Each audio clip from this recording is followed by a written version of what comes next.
A1 Shirdi cent Singapore వెళ్ళాము. First day వెళ్ళిన తర్వాత షిరిడిలో దర్శనం చేసుకొని నైట్ సెంట్ సింగాపూర్ వెళ్ళి అక్కడ శని దేవుడు ఉంటారు. నూనె నవధాన్యాలు అన్నీ వస్తారు.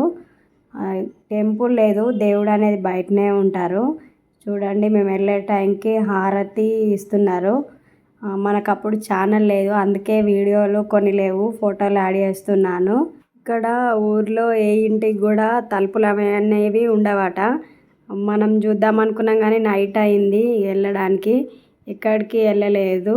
డే 2 నాసిక్ త్రయంబకేశ్వర్ లింగంకి వెళ్ళాము. వెళ్ళే దారిలో ఈ టెంపుల్ ఉంది. ఇది సీతారాముల వారి టెంపులే. వీడియోలు కూడా తీసాము కానీ కొన్ని వీడియోలు అనేవి డిలీట్ అయినాయి, పిక్స్ ఉన్నాయి, అందుకే అవన్నీ యాడ్ చేస్తున్నాను. కానీ ఇది సీతారాముల టెంపుల్ చూడడానికి బాగుంది. సీతారాముల వారు మొత్తం పాలరాతితోనే ఉన్నారు. చూస్తుంటే చూడబుద్ధి అయింది, చాలా బాగుంది టెంపుల్ కూడా. నాసిక్లో ఆటో వాళ్ళు 9 టెంపుల్ చూపిస్తారని చెప్తారు, అవన్నీ ఇవే 9 టెంపుల్స్.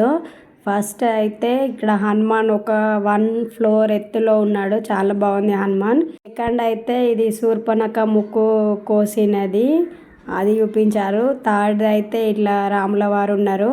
ఇంకా ఫోర్త్ ఇదైతే ఈ టెంపుల్లోకి వెళ్ళడానికి మాత్రం అయితే ఘోరం, కింది గుహ లెక్క దిగి ఉంది, అందులోకి వెళ్ళి మరి దర్శనం చేసుకోవాలి. ఫోర్త్ ఈ టెంపుల్ కూడా చూడడానికి బాగుంది.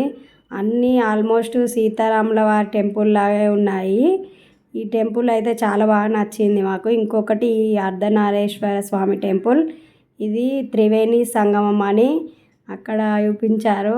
అన్నీ దగ్గరనే ఉన్నాయి, కానీ మమ్మల్ని అయితే చాలా బాగా మోసం చేశారు. అందరు తెలియని వాళ్ళు అయితే ఎవరైనా వెళ్తే ఒకసారి 2 సార్లు అడిగి తెలుసుకోండి.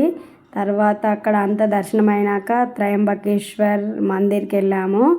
ఇక్కడ వీడియోలు అన్నీ పోయినాయి, అందుకే నేను పిక్స్ కూడా ఒక మెమరీగా ఉంటుందని అప్లోడ్ చేస్తున్నాను ఛానల్లో. త్రిమూర్తులు కొలువైన క్షేత్రం త్రయంబకేశ్వర్. ఈ త్రయంబకేశ్వర్ టెంపుల్ నాసిక్కి 28 కిలోమీటర్ల దూరంలో త్రయంబకేశ్వర్ అని పట్టణంలో ఉంటుంది. ద్వాదశి జ్యోతిర్లింగంలో ఇదొకటి. నానాసాహెబ్ క్రీస్తు శకం 1755 నుండి 86 మధ్యకాలంలో నానాసాహెబ్ ఈ మందిర్ని నిర్మించారు అని ఉంది.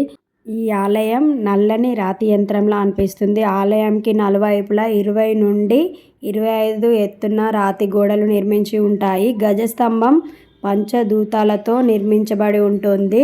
ఇక్కడ జ్యోతిర్లింగం మాత్రం చాలా బాగుంటుంది. మేము వెళ్ళినప్పుడు వర్షం కొట్టింది. ఇక్కడ వ్యూ మాత్రం చాలా బాగున్నది. ఇక్కడ మీద వాటర్ వస్తాయి అన్నారు, కానీ మేము తీసుకెళ్ళిన వెహికల్ వాళ్ళు తీసుకెళ్ళమని చెప్పారు, అందుకే మేము వెళ్ళలేదు. ఈ వ్యూని మెమరీగా ఉంటుందని తీశాను. చాలా బాగున్నాయి కొండలు మాత్రం.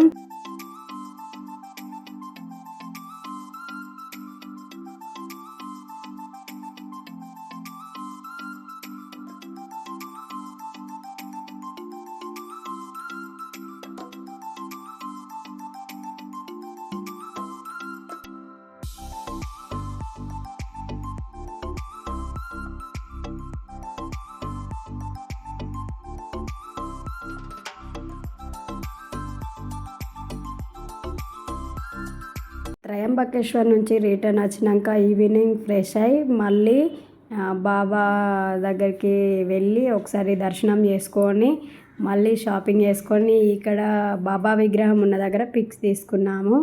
వీడియో ఎండ్ వరకు చూసినందుకు థ్యాంక్ యూ. Subscribe, like.